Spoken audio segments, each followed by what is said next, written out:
Olá, galerinha, eu sou o Andrew, esse é o canal Produzindo, lugar onde falamos de produção audiovisual e cinema. E no Gold Film e Cena de hoje vamos falar do filme Crimes Obscuros, um filme de drama do Jim Carrey.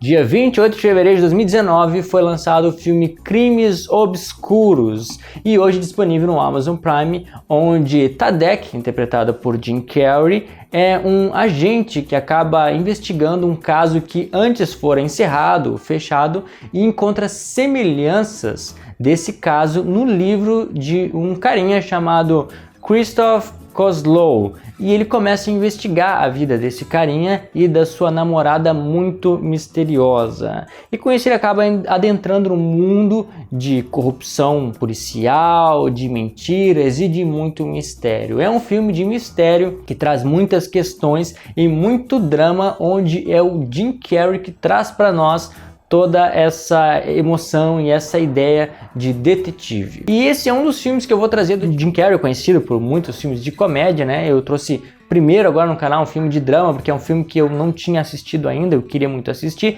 e vou trazer também outros filmes, né, os filmes mais conhecidos deles. E aqui tem uma lista, eu quero que tu de repente, se tem alguma preferência, me diga qual deles tu prefere para que eu possa trazer aqui pro Gold Film Cena, né, filmes antigos, algum desses filmes pra gente poder comentar juntos. E antes de falar do filme especificamente, eu vou pedir para te se inscrever nas minhas redes sociais, temos aqui o TikTok, o Instagram, os shorts do YouTube, dá uma olhada também e te inscreve no canal. Poxa, isso vai ajudar muito a gente, eu quero trazer muitos filmes para nós aqui, filmes antigos, filmes atuais, trailers, séries que eu mesmo vou produzir, né, eu acabo não trazendo séries para cá, já criadas, né, na Netflix, porque são muito extensas, né, muita coisa para eu poder absorver e trazer aqui pro canal. Há muito conteúdo que eu já tô trazendo, mas eu quero trazer cada vez mais conteúdo pra gente. Eu só vou conseguir se tu tiver aqui juntinho, então te inscreve no canal que vai ajudar bastante. E agora falando especificamente sobre o filme, sobre o que é o filme Crimes Obscuros. Na verdade, o nome Crimes Obscuros, eu acho que ele também não faz muito jus ao filme, porque não são muitos crimes, não estamos investigando vários crimes. O título ele já nos passa uma ideia de que tem vários crimes acontecendo e que haverá uma investigação sobre isso. Só que na verdade não são vários, por mais que haja um contexto aí de várias pessoas que sofrem, não existem vários crimes cometidos por uma pessoa. Ele acaba investigando somente o caso de Daniel Sadowski. Portanto, este é um filme sobre mistério e investigação, simplesmente isso. Tadek então começa a investigar o caso de Daniel Sadowski, um cara que morreu de formas bem terríveis e que a gente vai tentando descobrir, tentando entender como essa coisa toda foi acontecer e foi se enrolar e desenrolar.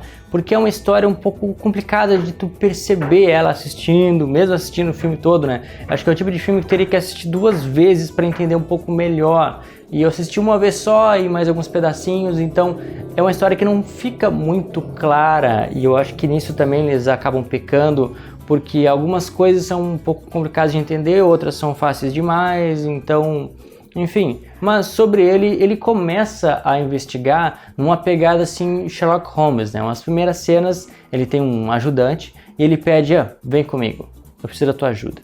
E aí mostra ali um corpo sendo arrastado, e a gente percebe que é o corpo do Tadek sendo arrastado pelo ajudante dele, coisa que Sherlock Holmes certamente faria simplesmente para perceber como teria acontecido, simulando o fato de alguém ser arrastado para ele conseguir tirar algumas conclusões. Isso é inteligente, isso é sábio de poder se sacar para ver, simular como o bandido, o assassino faria para tentar prever o próximo passo dele. Só que isso acontece só no início do filme. O resto do filme parece que não são jogadas muito inteligentes. A polícia, né, que ele faz parte, não ajuda muito ele.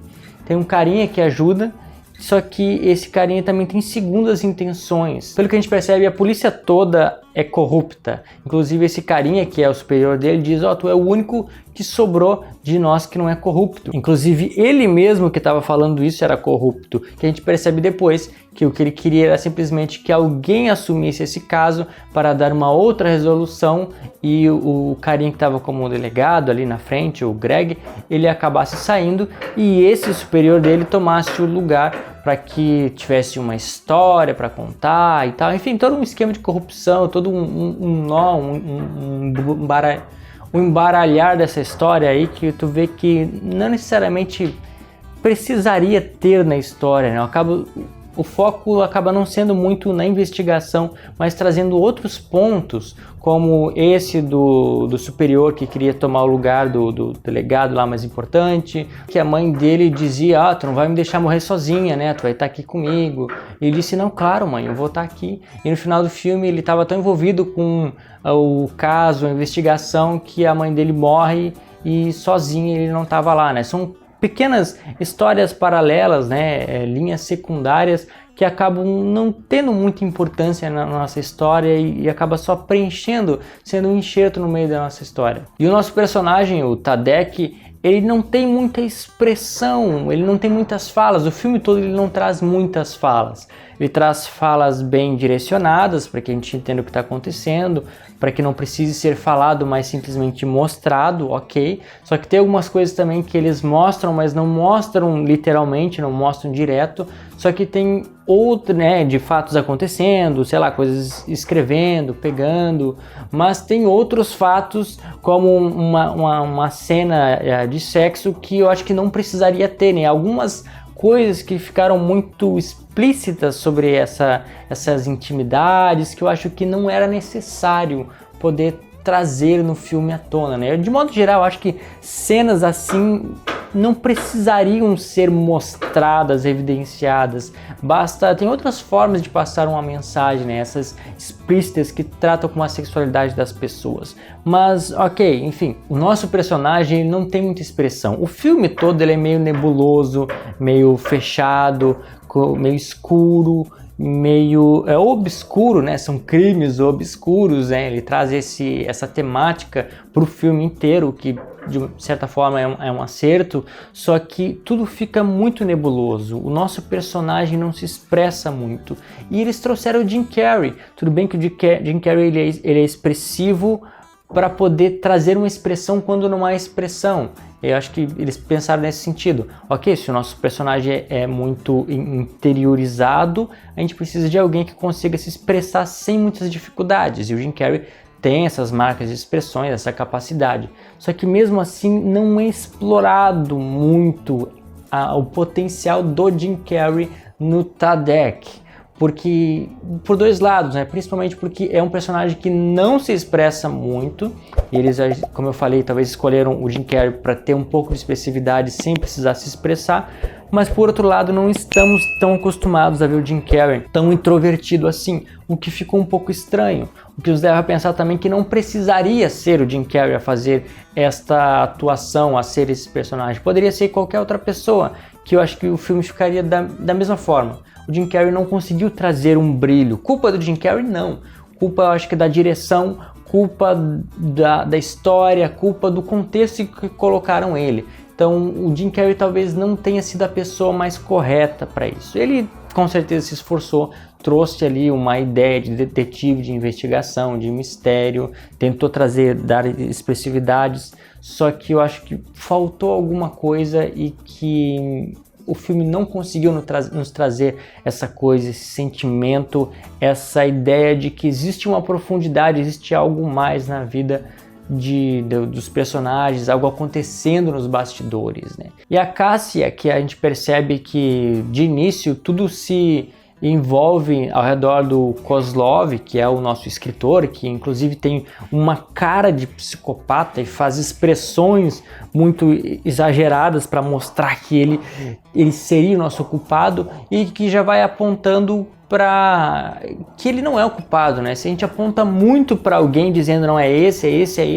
então não faria sentido que fosse, porque o filme já está nos mostrando desde o início que ele está no caminho certo. Só que é uma trajetória, né? Ele precisa chegar no caminho certo, não estar no caminho certo. até pode ser construído dessa forma, mas enfim, ficou muito óbvio que não era ele, porque estava apontando muito que era ele, o Kozlov, o culpado, o assassino de Daniel Sadowski. Então, a namorada dele acabou sendo visada de uma outra forma, como a vítima, a Cássia, né? Ela seria a vítima, a que sofre, a que tem um passado duro e que o Kozlov ali acabou ajudando ela, só que é um cara muito suspeito, e aí o nosso Tadek acaba se envolvendo com essa mulher, ajudando ela de algumas formas e sendo conduzido por ela, que a gente vai descobrir no final que ela é que é a tal assassina do Daniel Sadowski. É uma história muito emaranhada em muitas coisas, traz algumas surpresas, inclusive no final eu não esperava isso, né? A gente já vai falar sobre o final, mas que ela se é mostrada como uma vítima da história, mas que ela sim tem uma profundidade, tem uma história por trás que acaba não sendo tão explorada quanto poderia, né? Chamando a atenção mais para outras coisas do que para ela mesma, né? Pistas que poderiam ter sido dadas antes, poderia ter sido não na cara, mas poderia ter sido mostrado mais sobre a Cássia, para que no final a gente pudesse se surpreender mais com ela e não ficar tão perdido em outros pontos que não tem tanto a ver com a linha, a trama em si. Enfim, a gente acabou falando junto do Kozlov, né, misturado com a Cássia, então esse é o casal suspeito, principalmente ele, né, que a história vai se desenvolvendo em cima deles atrás do culpado, o verdadeiro assassino do Daniel Sadowski. E a história, então, falando, ela começa interessante, só que ela vai se arrastando, vai demorando para chegar a alguns resultados, vai tendo outras coisas, como eu falei, no meio do caminho que não são tão claras e não são de fato importantes para a nossa narrativa. Isso vai trazendo uma certa monotonia à nossa história, que parece que não anda, que vai, que não vai. Não foi muito bem construída, principalmente ao ponto de nos chamar a atenção e de nos chocar na hora certa. Ele simplesmente traz toda a ideia de investigação, traz todos os elementos, um culpado, tribunal, justiça, aquela salinha com uma luzinha só na cara das pessoas para dar aquele drama, aquele suspense, aquela intenção de que existe uma obscuridade, que estamos tentando extrair a luz da verdade na resolução do caso, mas que é mais uma ambientação do que de fato uma história que acontece dentro dessa ambientação. Até porque o trailer, ele nos sugere muito mais ação, muito mais terror, inclusive, nessa história, muito mais movimentação que não acontece. E inclusive a movimentação da câmera, para quem assistiu o filme O Hotel de Budapeste, o Grande Hotel de Budapeste, ele tem uma movimentação de câmera muito bem planejada para ser dessa forma, para ser bem quadradinha, tudo certinho, como é o Hotel de Budapeste, né? É tudo perfeitinho, cada coisa no seu lugar. A movimentação da câmera é sempre linear, ou ela vai de um lado para o outro, ou ela vai da frente para trás. Não é uma coisa assim que segue, uma coisa muito dinâmica, é mais quadrada. E nesse filme eles trazem também essa filmagem, essa ideia de movimentação mais quadrada, mais conceitual, que traz uma rigidez à nossa história, à estrutura de tudo como acontece, como flui, né? E é realmente assim, é um sistema rígido, onde as coisas acontecem dentro de uma linha que não pode ser fugida de certa forma. E no final, então, acaba de uma forma negativa, porque nada dá certo. O nosso Tadek acaba perdendo as relações com a família dele, a mãe dele morre sem ele estar por perto, ele acaba tendo relações com a tal da vítima, que ele deveria estar ajudando e não se relacionando fisicamente. O assassino, na verdade, não foi pego, foi preso a pessoa errada, e quando ele descobre quem é o assassino, que no caso é a Cássia, que ela confessa que foi ela que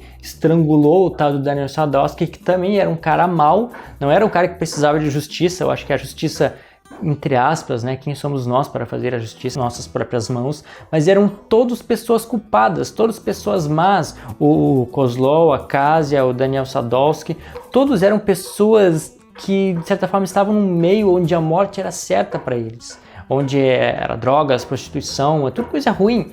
Então, quando ela finalmente fez a justiça dela em matar o Sadowski e confessou isso para o Tadek, ela ao mesmo tempo deu um líquido para ele beber que matou o Tadek. Então todo mundo, o único bom da história, que estava tentando fazer algo correto, morre, e o nosso filme termina da mesma forma que começou. Os culpados continuam impunes, pessoas erradas continuam erradas e a única certa acaba morrendo e a gente que está assistindo perde a esperança, porque tudo que aconteceu foi para dar errado e a única coisa boa acabou morrendo junto com o final do nosso filme. Então o que eu tenho a dizer sobre esse filme? Não é um filme bom, não é um filme agradável de assistir. Dentre bom, ruim ou regular, eu acho que ele se encaixaria na categoria ruim, porque ele não explora o nosso Jim Carrey como ele poderia ser explorado, uma história que não é muito clara, um final um tanto decepcionante. Ele foi interessante de assistir, só que ele não me levou a lugar nenhum. Eu não terminei com a sensação de realização ao assistir o filme. Então ele ficou para a história, simplesmente, né? Mas eu trarei outros filmes do Jim Carrey que são melhores. Inclusive, tem muita gente que não gosta do filme número 23, mas eu gosto daquele filme que eu quero trazer para nós aqui, inclusive os dois filmes de drama, ou outros dois que ele tem, que é o número 23 e Brilho Eterno de Uma Mente Sem Lembranças. Este é muito especial, eu gosto muito, enfim, a gente vai ver mais adiante. E se tem algum outro filme específico que quer trazer dele, me diz aí, me conta nos comentários que eu vou trazer sim. Isso é tudo, pessoal, muito obrigado que você que já deixou o teu comentário, o teu gostei aqui embaixo, obrigado a você que já compartilhou o vídeo, te inscreveu no canal e te vejo no próximo episódio de Producena.